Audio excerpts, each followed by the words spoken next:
galera esperando o ônibus, sabe? E eu chegava e jogava a nota do chão e dizia assim, e jogava a caixa em cima. Quem achar a formiga viva aqui nesse terminal vai levar essa nota de R$50. Pessoal pirata. Aí todo mundo olhava pra mim, que era o que eu queria, né? Quando eu cheguei aqui segunda-feira, eu comecei a riscar esse chão aqui. Isso aqui é um giz inseticida. Então todas as formigas que tinham aqui já morreram, blá, blá, blá. Ah, aí vinha. Vendia. E baratinho ali, 5 pila. Sim, hoje aí eu já tava vendendo tipo duas por 10, por exemplo. Aí já aumentou o preço. Floripa é Dubai. Tá caro, Dubai. claro, tá. Aí peguei, aí daqui a pouco a minha história chegou lá nos deputados, cara. Os caras me levaram pra almoçar com o governador na época, que era o... Por causa da tua história, cara? Foi, com o Luiz Henrique da Silveira e o Pavan. Os caras almoçaram. Oferecimento: Giasse Supermercados. Pequenos preços, grandes amigos. O meu convidado de hoje tem um currículo muito extenso, hein? Ele é dono de construtora, mas isso é uma das poucas, das muitas, na verdade, coisas que ele faz. Eu tenho o prazer de receber o Thiago Stangerlin. Acertei? Acertou. Stangerlin. Da onde esse nome, Thiago? Diz a tradição lá da minha família que é austríaco, né? Mas aí foi pra Itália. A minha família é muito de migrar. Não, mas Stangerlin não é italiano. Não. É alemão, austríaco e aí... Dali daquela região, mas eles vieram da Itália pro Brasil, né? Então meus bisavós vieram de navio pra cá e... Tá, mas dono de construtora é uma das coisas que o Thiago faz. Das tantas coisas. Né? O que mais que o Thiago faz? Rapaz, eu sou uma pessoa que eu me envolvo sempre com muita coisa assim e eu faço porque gosto e desde novo, assim, sempre fui muito atuante no bairro, sempre fui muito atuante com a sociedade. Hoje, até inclusive há uns 8, 9 anos atrás, a gente criou uma feijoada entre amigos. Ela começou lá na minha casa e aí depois a gente fez ela em participação, ou melhor, para fazer doações para a instituição, né? E aí a gente conheceu a nossa casa. Ali você abraçou a nossa casa? Foi ali que a gente abraçou. Isso há 8 anos já? 9 anos já. 9 anos já, cara? Era uma feijoada que eu fazia junto com meu pai, para os amigos e tal, e eu disse, cara, vamos fazer isso aí para arrecadar dinheiro, mas vamos fazer para doar para alguma instituição, né? E aí foi onde a gente acabou conhecendo a nossa casa. Eu falei para um grupo de amigos, a gente se reuniu e eram 5 amigos, era eu, o meu pai, o Crispim, que é advogado, o Aguinaldo, que é chefe de cozinha e corretor, e o Lucas Damasio, que é da Biscoito Ávila ali e tal. E aí a gente começou vamos fazer uma reunião para organizar. E aí foi onde que... A primeira deu quantas pessoas já? Na verdade, a primeira feijoada para nossa casa, a gente começou com a ideia de vamos arrecadar uns R$2.000, sabe? E aí a gente chegou lá na nossa casa, tava faltando energia, água, não tinha pagamento. Se desse R$10.000... Era pouco Era ainda. pouco. E aí a gente fez a meta na primeira, saiu de 2 para 10 mil. E aí faltou lá R$500, a gente se juntou e bancou. Bateram 10 mil. Batemos os 10 mil na primeira e aí foi pra segunda, e aí foi pra terceira, e foi pra quarta. Vocês tiveram que se reinventar agora no Covid, né, Thiago? No Covid a gente teve que fazer um trabalho para fazer drive-thru. Como é que foi, cara, esse processo? A gente ainda não finalizou, porque aí no meio do caminho acabou piorando ali as questões do Covid e agora a gente transferiu para dia 3 de outubro. Vamos retomar agora o projeto? 3 de outubro. 3 de outubro? 3 de outubro, vai sair a feijoada. E de lá para cá ela vem numa crescente assim bem legal. Hoje a gente faz ela no salão principal do Mampituba, com cerca de 800 a 1.000 pessoas. Incrível, né? Show de bola. Não, um projeto bem legal. A instituição é um orfanato, basicamente, né? Então, quem entra lá acaba não saindo mais pela questão social. E hoje eu fui diretor lá um bom tempo. Aí hoje eu sou conselheiro. A gente tem uma diretoria muito atuante lá, presidente Aju e tem demais diretores, Isabel, Marli, Jair, Joelso. Tem um pessoal, a Samira, o pastor Telmo. Tem uma Você se tornou um ser humano melhor depois que conheceu a ajuda humanitária, vamos dizer assim? Rapaz, eu sempre sinto que eu faço pouco demais, sabe? Sempre sinto que... eu tenho algumas metas minhas de vida que são de dar retorno para a sociedade. Então, eu acho que tu tem que fazer a tua vida profissional, tua vida... Eu entendo e nos meus planos eu aprendi uma coisa. Tu tem que ter vários aspectos que tu tem que equilibrar nas tuas metas. Então, tu não pode fazer meta só voltada para o lado financeiro. nem só pro lado da família, nem só pro lado espiritual. Então tu tem que fazer um conjunto de metas onde que atendam essas questões. Então, por exemplo, assim, tu tem que estar equilibrado com a família, com a sociedade, com o teu lado espiritual, com o teu lado social, com o teu lado educacional, com o teu lado físico e saúde, sabe? Então, desde que eu comecei a tentar equilibrar tudo isso, né? Então, porque muitas vezes assim, ó, pô, mas eu vou dar só atenção para a família e, pô, mas daí eu não vou trabalhar, tem que trabalhar para sustentar. Mas eu vou dar só pro trabalho também, sabe? E aí, tipo, pô, eu vou desabrigar a família. E aí, depois vem um lado espiritual, que também é muito importante, né? Tu tem que ter esse equilíbrio. E eu digo que sempre o principal do retorno para a sociedade é que quando tu consegue equilibrar tudo isso, vai sobrar para te dar retorno para a sociedade. Vai sobrar. Sempre vai sobrar, entendeu? E hoje eu tenho as minhas metas pessoais, que elas são de retorno para a sociedade. Então eu tenho um percentual do que eu ganho, que eu vou e faço. Só que não divulgo, né? Não divulgo números e tal. Mas eu sempre sinto que falta, que falta sabe? um pouquinho. Podia dar mais. E a gente tem que fazer a nossa parte, cada um faz do jeito que pode. Nada é muito e nada é pouco, sabe? Então tudo que tu faz com amor, com carinho nesse sentido, né? E em tudo, né? Com a família, com as pessoas ao teu redor, com o pessoal que trabalha contigo. Então, fazendo com amor, fazendo com vontade, com carinho, tudo dá certo e te faz sim, eu acho, uma pessoa melhor, sabe? Eu acho que, pelo menos pra mim, assim, eu me sinto bem. Apesar de que a gente é falho como ser humano, a gente tá sempre falhando, a gente falha com pessoas, falha com a gente, falha com a família, mas a gente tem que saber também se perdoar, pedir perdão quando precisar, né? Isso é bem importante pra gente evoluir como pessoa. Parte material, ela fica, né? Mas o que tu vai escrever na tua história pode ficar, né? Então eu sempre pensei isso, o que eu quero que escrevam lá quando eu morrer. Não o que eu vou deixar, sabe? O que falem de mim no velório, mais ou menos isso? Mais ou menos. O que eu vou escrever na minha lápide, né, cara, quando eu morrer? Ah, cara, esse cara aí ganhou um monte de dinheiro, mas passou por cima, matou um, não sei o quê. Não. Então, eu sempre penso nisso, sabe? Do que eu... No legado, né? No legado. E é isso que eu me guia hoje nas minhas atividades todas. Tá, mas você, quando você fala legado, você já tem um legado de 12 anos na construção civil. Mas antes da gente chegar na construção civil, o Thiago começou como empreendedor bem antes. Sim. Né? O que você começou fazendo primeiro? Os meus tios aqui vão ficar bravos de ouvir eu falar, mas eu nasci numa família de empreendedores, sabe?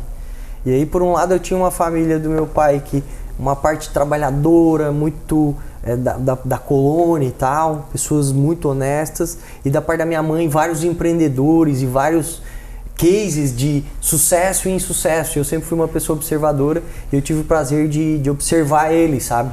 E observar o que dava certo, o que dava errado. E isso sempre foi o que me guiou. Então, sempre quando eu ia fazer alguma coisa, eu lembrava, pá, mas isso tal tio lá fez e deu errado e tal. E isso deu certo. E eu fui seguindo o que eu considerava que daria melhor resultado. E eu me guio por isso. Tem alguns tios meus que são meus gurus, né? Mas eu tenho uma história meio longa aí. Se for mas vamos lá. Tem uma aqui, ó. Já foi vendedor de giz para matar barata. O que é giz para matar barata? Essa história aí é uma história que o pessoal sempre, quando me conhece com essa história, quer saber, né? Ela basicamente foi o seguinte, eu era acadêmico de fisioterapia e eu já tinha uma filha recém-nascida. E eu já era empreendedor nessa época, mesmo sem querer, mesmo observando todos os meus tios, eu não queria ser empreendedor. Mas eu sempre fui empreendedor, desde o primeiro dia da minha vida, assim, desde quando era guri, catava latinha, sabe? E eu sempre queria fazer e não queria esperar ninguém me mandar. E aí nessa época eu fui eu entregava pizza, né? Na Chico Toicinho, e lavava copo na fábrica de costela, e entregava jornal à Tribuna. E estudava o dia inteiro. Então a minha rotina era o seguinte, acordava às 5 da manhã, entregava jornal até às 7, 7h30 na faculdade até às 11h30, 11h30 na fábrica de costela lavando copo até a 1h, 1h30 na faculdade estudando até às 5h30, 6 horas e entregando pizza até meia-noite e meia. Todos os dias da minha vida. Essa rotina. Durante quanto tempo? Fiquei assim em torno de uns 3 anos, tá? Aí eu fui só pra ter ideia, nas minhas férias eu era taxista e ainda fazia estágio voluntário. E ainda fazia estágio voluntário. Fiz estágio voluntário desde o primeiro semestre, em vários hospitais e casas de saúde aqui da região. E nessa época aí eu fui, sempre tinha as festas universitárias, eu nunca tive a oportunidade de ir, porque eu trabalhava direto. Aí chegou uma quinta-feira que eu fui trabalhar na Chico Toicinho e me deram folga na quinta. Ia ter a festa universitária naquela semana e chegou... Essa que eu vou. Chegou na segunda e eu assim, pô, negão, e a festa vai sair? Ele assim, não vai sair mais. Mas como que não vai sair, rapaz? Tá brincando comigo, né? Tô 2 anos esperando essa festa, não vai sair, pô. Aí foi onde que ele, não vai sair.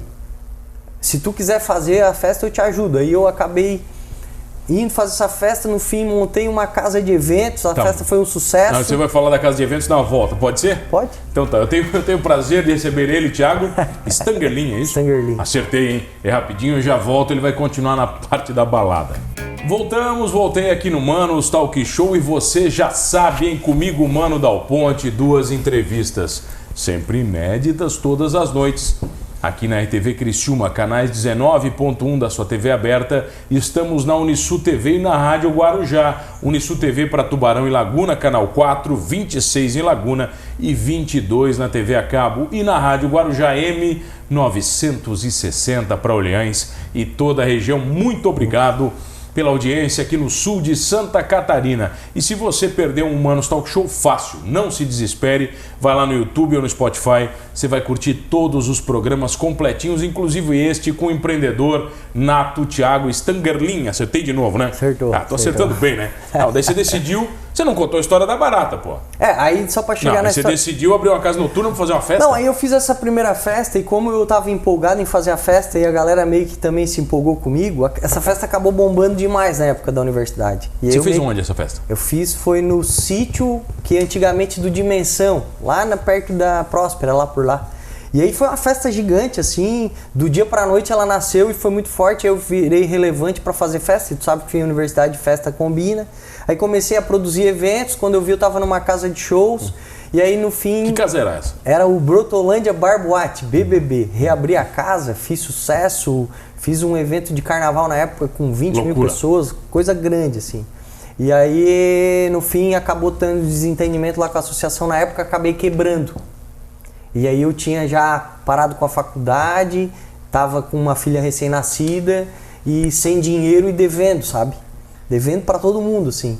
E eu digo, pô, e agora? E aí voltei pra capinar terreno, servente de pedreiro. Não interessava, o negócio era pagar conta. E pagar conta e, pô, trabalhar e botar sustento pra dentro de casa, né, cara? E aí eu, pô, como é que eu vou fazer e tal? E eu comecei a trabalhar de servente mesmo. E eu digo, pá, mas não vai dar, cara, eu não vou vencer, né? Não vou conseguir vencer o que eu criei de problema. E aí eu fui eu me lembrei de uma história de um tio meu que tinha ido pra Minas Gerais e ganhei dinheiro lá vendendo um tal de giz de barata. Aí eu cheguei em casa e liguei, ô tio, como é que é essa história aí do giz de barata aí? Me explica. Ele disse, não, sobrinho, tu vai lá, compra o giz de barata a tantos centavos e vende a R$3. E vende 2 por 5. E tu vai ganhar X reais, tipo, era 10 centavos o giz, eu vendia 3. O que é um giz de barata? É pra matar barata? Era um giz inseticida mesmo. Sabe um giz de quadro? Tá. É uma caixinha que vem 2 giz de quadro, só que aquele quadro era um pó, que é o pó inseticida, e quando tu riscava os cantos era um inseticida mesmo, sabe? E aí eu, comecei a sair e vender com aquilo ali, cara. Que de porta em porta? Comecei de porta em porta. Eu peguei e botei uma mochila nas costas com 5 mil giz. E saí de dentro de casa, minha filha recém-nascida, Isabela. E eu disse, só vou voltar pra casa, falei pro meu pai, pra família, só vou voltar pra casa a hora que eu vender tudo isso aqui. E aí eu saí com aquele gizinho, pegar um negocinho aqui, era um pacotinho desse tamanho aqui, e eu saí assim pras pessoas e dizia assim, compra esse giz aqui pra me ajudar, tô com uma filha recém-nascida em casa e tal, não tenho o que comer. Ninguém comprava. Compra pra me ajudar porque eu tô sem dinheiro e tal, ninguém comprava. E aí que eu fui tentando vender e não conseguia. E aí quando eu vi, eu disse, meu Deus, cara, saí a pé assim por Criciúma e ninguém comprava. Eu dizia, agora, vou ter que mudar.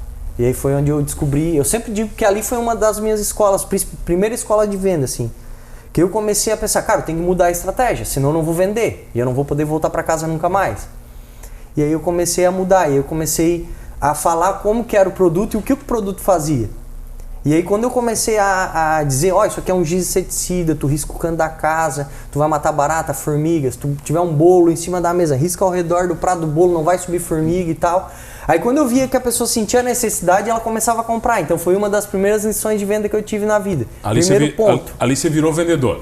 Vou dizer que aprendi muito, Aprendeu. não virei ainda, depois tem muita coisa pela frente, mas eu aprendi que ninguém compra nada de ti pra te ajudar, sabe? Ela compra porque ela sente necessidade. E aí quando eu entendi isso, eu comecei a vender. Só que quando eu comecei a vender, eu caminhava muito e eu ganhava menos do que era servente pedreiro, porque tu caminhava muito e vendia pouco. Aí eu disse, não, tem que ir pra um lugar com mais gente, assim. Aí comecei a ir pros terminais de ônibus. Aí fui em Criciúma, fui em Tubarão. Aí quando eu vi, já tinha vendido tudo quanto é lugar. E aí fui parar em Florianópolis. Você foi parar em Floripa, cara? Fui morar em Floripa, sem ter onde dormir, sem nada. Com a mochila nas costas. E tipo, cheguei lá e comecei a riscar. Só que cheguei lá, cara, e vi aquela galera toda vendendo tudo, sabe? Vendo ouro, compro ouro, vendo isso, compro aquilo, ambulante pra tudo quanto é lado. Eu digo, meu Deus, como é que eu vou vender aqui? Fui lá vender, já veio o rapa, queria me levar preso. Aí eu digo, Jesus. Aí peguei aquele terminal ali do lado do mercado público, mais pra baixo ali, que é o intermunicipal, e saí riscando ali, porque ele não tinha segurança. Aí chegava na fila, tava o pessoal esperando o ônibus, eu pegava e dizia, ó, isso aqui é o giz inseticida, tal, aí vendia. Só que Floripa ninguém dá bola. Aí eu disse, cara, vou ter que chamar a atenção dessas pessoas. Só que aí eu comecei a andar pelo terminal, e era um verãozão assim, eu olhava, não tinha nada de formiga viva dentro do terminal. E fora do terminal, um monte de formiga, só faltava andar com o sorvete em cima das costas aqui. Aí eu olhei pra dentro, as formigas tudo mortas por causa do meu giz, cara. Aí eu digo, puta, agora eu vou vender pra caramba. Essa é a sacada. Cara, peguei aquele giz, jogava uma nota de 50 conto no chão, aquela galera esperando o ônibus, sabe? E eu chegava e jogava a nota do chão e dizia assim, e jogava a caixa de em cima. Quem achar a formiga viva aqui nesse terminal vai levar essa nota de 50 reais. Pessoal Pronto. pirata. Aí todo mundo olhava pra mim, que era o que eu queria, né? Quando eu cheguei aqui segunda-feira, eu comecei a riscar esse chão aqui. Isso aqui é um giz inseticida. Então todas as formigas que tinham aqui já morreram, blá, blá, blá. Ah, aí vinha. Vendia. E baratinho ali, 5 pila. Sim, Hoje aí eu já aumentou o tava preço. vendendo tipo duas por 10, por exemplo. Aí já aumentou o preço. Floripa Isso Dubai, tá né? caro, Dubai. claro, tá. Aí peguei, pô, aí daqui a pouco a minha história chegou lá nos deputados, cara. Os caras me levaram pra almoçar com o governador na época, que era o... Por causa da tua história, cara? Foi, com o Luiz Henrique da Silveira e o Pavan. Os caras almoçaram comigo, compraram o giz, fizeram uma festa. Aí depois, todo dia eles queriam que eu almoçasse com eles lá pra contar a história e... A história do giz. No fim eu fui pra lá pra dormir na rua, tava almoçando Tava dormindo com o governador gravar já. também. Fiz várias amizades lá, vários prefeitos aí do estado, até de outros lugares. Dessa forma, porque eu acabei almoçando com eles enquanto não vendia aqueles dias tudo. E, pô, foi muito legal essa história. E aí depois é que... Aí você continuou vendendo giz, aí acabou. Aí acabou o teu estoque. Aí eu consegui vender tudo e aí, tipo, eu fez voltei uma grana pra casa, boa. paguei o que dava. Quanto tempo depois você voltou pra casa? Cara, foi menos de um mês, assim. Você saiu de casa e não voltou enquanto não vendeu tudo mesmo? Foi. E tipo, cara, voltei com muita grana mesmo, deu pra pagar bastante coisa, comprei um bujão de gás, comprei uma carne, fiz uma churrasqueira daquela de tijolo, sabe? Pá, toquei uma Skol na época, Skol era um bicho, né? E pá, fizemos uma festa e consegui. Aí na época eu fui selecionado pra trabalhar na Ambev, cara, no marketing da Ambev. Fui selecionado entre 200, 300 candidatos. Tinha te inscrito de uma vez lá? Como é que é? Deixou o Cheguei currículo lá, fiz todos os testes e tal, aí fui pra Ambev, aprendi. Até hoje o que eu faço dentro da minha empresa tem muito a ver com o que eu aprendi com a Ambev, modelo Ambev de gestão. E aí, pô, depois fui ser representante, né? E depois de representante, aí eu sempre lia muito e entendi que o mercado imobiliário ia dar um boom. Tá, mas daí peraí, entre vender giz e abrir uma construtora, existe um gap de tempo e de investimento significativamente diferente, né, Thiago? Foi. Na verdade, eu fui para ser representante, eu sempre fui uma pessoa de metas, sabe? Então, desde que eu saí de casa dizendo que eu só ia voltar quando vendesse tudo giz, aquilo já era uma meta. E eu não sabia. E aí, quando eu fui pro mercado de representação, eu fui e eu tinha minhas metas, que era vender tipo 500 mil por mês. E a empresa vendia 100 mil por mês. Todo mundo. E a minha meta era maior que a da empresa. E aí, tipo, eu bati essa meta, só que a empresa não conseguiu me acompanhar. E aí eu fui pro mercado imobiliário, que lá eu sabia que não tinha limite. E a minha meta era vender 1 milhão por mês. Quanto tempo você 6 meses bateu? depois vendi meu 6 primeiro meses milhão. depois? E mantive essa venda de 1 milhão. Ali você começou a ganhar grana. Comecei, mas não gastava. Tipo, continuei com o mesmo carro, continuei com a mesma vida e fui reinvestindo em imóveis. Até que eu almoçava todo dia com o meu sócio, que hoje é meu sócio, que ele era dono de restaurante, eu almoçava todo dia no restaurante dele. Eu disse, cara, eu não gosto de almoçar sozinho, vamos almoçar junto? Vamos. Aí a gente almoçava todo dia junto e falava de negócio, ele me perguntava como é que era e tal. Você ensinando pra ele? E aí ele perguntou pra mim assim, Thiago, eu quero investir e tal, eu tô com uns dinheiro aí e tal, o que tu acha? Eu disse, cara, tu quer investir, investe em construção civil.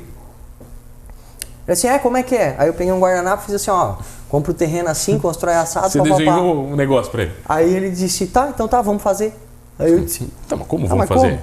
Aí ele assim, não, vamos fazer. Aí eu peguei, fui lá, comprei o terreno, comecei a construir. Depois, assim, cara, na loucura? Rapidão, na loucura. Aí peguei, quando a gente construiu a casa, finalizou a casa, o plano de negócio feito no guardanapo tinha dado certo. Vocês construíram o quê? Uma casa primeiro? Uma casa. E aí ele pegou, depois que construiu a casa... Você construiu a casa e já vendeu também, né? Já vendia. Não, eu Teu negócio era... Não deixa eu vender que vai vender. Aí peguei e vendi essa casa e, pô, quando a gente viu, ele assim, Thiago, agora eu quero montar uma empresa. Eu disse, beleza, pode montar que eu te ajudo. Ele assim, não, mas eu quero que tu seja meu sócio. Sócio? Como? Eu disse, cara, eu sou corretor de imóveis, não sou sócio, não sou empresário.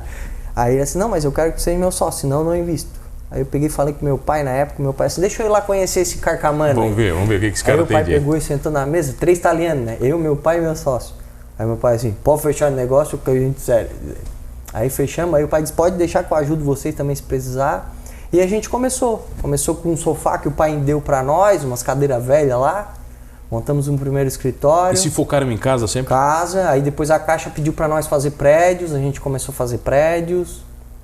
Sempre com o intuito, quando eu comecei com ele, eu disse assim, Cides, o que a gente vai fazer? Qual é a tua ideia? Porque se é pra mim fazer, eu não quero fazer porcaria, cara. Eu quero fazer um negócio sério, honesto, com qualidade e não vender pro cliente, ajudar ele a adquirir o sonho da vida dele. Porque naquela época eu tinha comprado a minha casa também. Eu tinha, cara, comprar um imóvel, um lar é um negócio que vai marcar pra vida inteira. Eu queria ser marcado pela vida inteira, mas por uma coisa boa, sabe? E aí foi isso que eu fui evoluindo. Ali nasceu a ABS? Ali nasceu a ABS. E aí de lá pra cá a gente veio, hoje a gente tá com 1000 unidades em carteira de apartamentos, né?